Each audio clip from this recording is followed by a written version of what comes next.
What is going on, everyone? Welcome to the first Snooker Digest episode of the brand new snooker season, where every Monday after a tournament has finished, we are going to have a sit back, have a cup of tea, and have a review of the tournament that's just happened. Last week, the snooker tour went to Nuremberg for the European Masters, a tournament that's been on the calendar for quite a while, and also a tournament that's been won by typically pretty big players, no less than the man in your screen, Barry Hawkins, and we'll get to him shortly.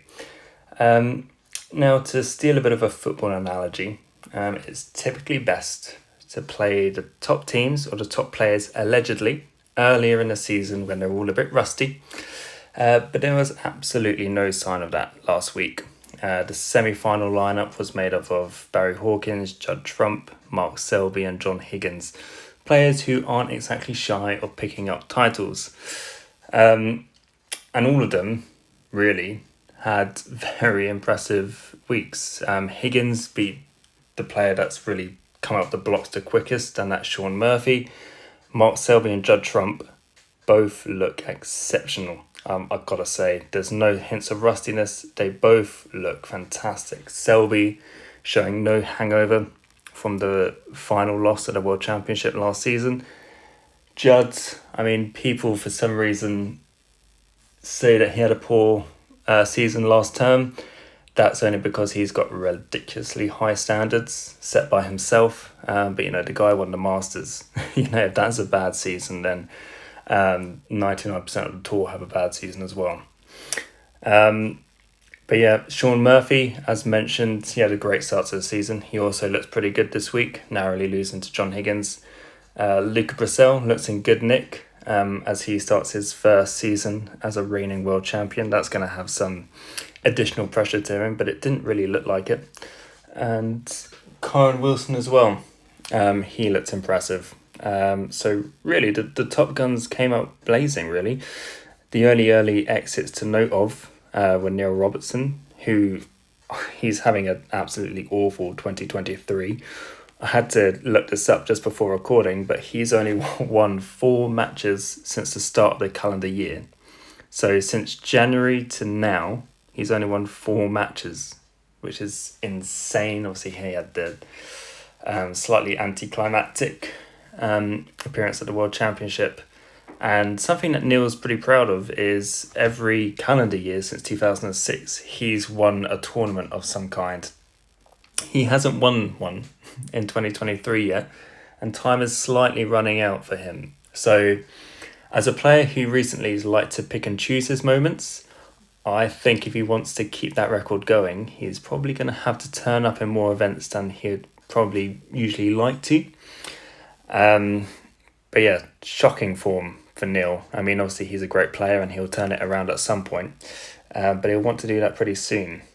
The only other player who really lost early to note of was Mark Allen. Obviously he had a great season last year, but he took a bit of a beating early on by the talented yet unpredictable Tepcheron.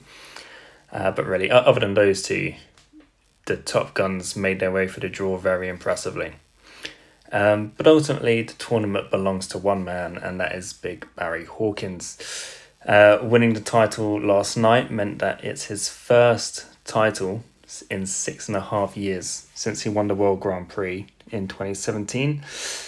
That stat as well is something I had to double check after hearing the commentators say it. He's such a brilliant player. But the one thing that you might say has been his Achilles heel, particularly in the last couple of years, has been finals.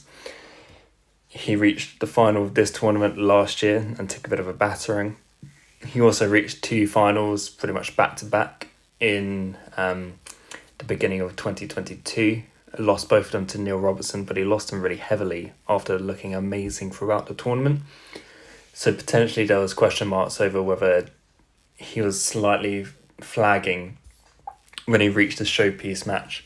But yeah, yesterday in general, he looked very impressive. There were no signs of that. He took an early lead and he pretty much just nursed that all the way through to the finish line. There was a point where he looked like he was running away with things. He was 7-3 up, 2 frames away. Judd Trump, of course, the player that he is, came back very impressively. But that adds to how impressive Hawkins was. To hold his nerve and get through to the winning line, very impressive. And yeah, a great week. He beat the World Championship Brazil to reach the semi-finals. He played Selby in an incredible match. Like I say, Selby was playing very well in my opinion. And yeah, the standard of that semi-final was very high. He made an unbelievable clearance from 60-odd behind to go 5-4 up and then close out the match in the very next frame. And yeah, the performance in the final matched that. He was very good, very impressive. And look, he's a great player, an unbelievable. He doesn't really have a particular strength, I don't think, but he's just so solid in all areas. You know, he'll score heavy. He'll be very. He can mix it up with anyone really in the tactical department. His long game can be good. So yeah, it can be difficult to find a chink in his armour when he's playing well. 4 ranking title wins now. I think he's got definitely time and scope to win a few more. And yeah, he began the season outside of the top 16.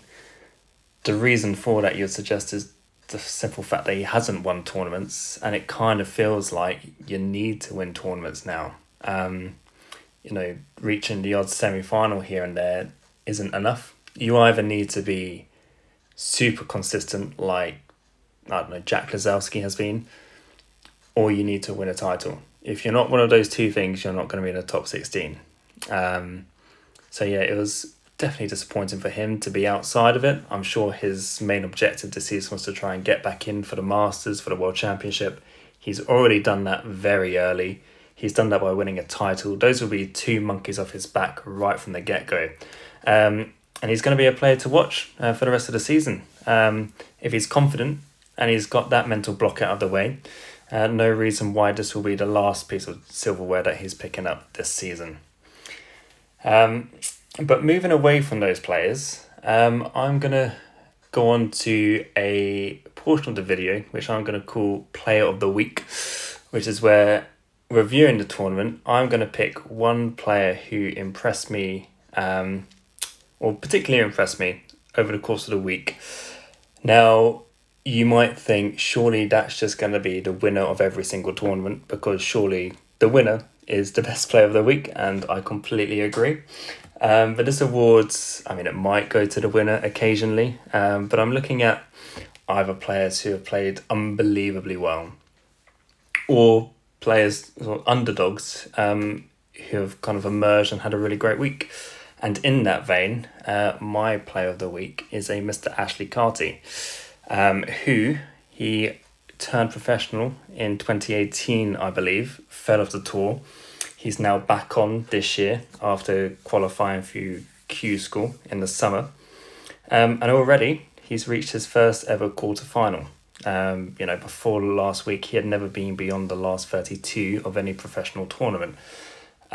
So clearly, whatever's happened in the downtime between falling off the tour and getting back on it has worked. You know, it happens to so many players, so many talented amateurs come on the tour, and it's just a bridge too far for them. Usually at an early age, they're a bit raw. They really just need a bit more time to develop. And it could be the case for Ashley. You know, he beat the likes of Tepcheo Nu. He beat Ricky Walden, who's obviously a multiple ranking title winner. I believe he also beat Joe O'Connor. And Joe had a really great season last year. You know, it was basically Joe's breakthrough season. So those are 3 particularly great wins. But yeah, he played Judd in the quarterfinals, who ultimately had too much for him. But that's a fantastic experience to have early in the season. And not just last week. It's actually been a superb opening to the season for him. When we go back to the Championship League, he was in Group 3 and he reached the semi-finals of that. And then recently we had the qualifiers for the British Open, and he's qualified there as well. He beat Jackson Page, who in my earlier video I expressed as a player to watch, but actually put him to bed very impressively. So all in all, very promising start to his newest appearance on tour. Obviously, he's got until the end of next season to get into the top 64 to maintain his tour card. But yeah, the way he started, hopefully he can just keep that going. You know, 1 or 2 tournaments isn't enough. You've got to do it consistently. But early signs are very promising for the young lads. And yeah, another player to keep an eye on potentially. But yeah, all of that said and done, the week belongs to Barry. Super talented player, just a genuinely nice guy. No one dislikes this man. So yeah, I for one am very happy to see him back in the winner's circle. I'm sure a lot of other people are as well.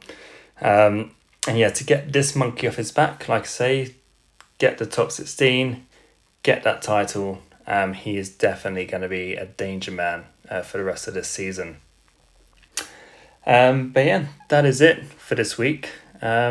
As is usual with the snooker season, it gets going in sort of fits and starts. There's no tournament. Well, there's some qualifiers next week, but there's no actual main event until the middle of September when we go to Shanghai for the Shanghai Masters. That's just an invitational event for the top 16 plus some wild cards. But that's normally a good watch. Ronnie O'Sullivan's defending champion. He really likes it over there, so he'll definitely probably be strong favourite along with the likes of Judd, Selby, Hawkins as well. He's going to make a name for himself over there. So when the draw is made for that, I'll come out with a prediction video, have a bit of a preview. But until then, take care, guys, and I'll see you then.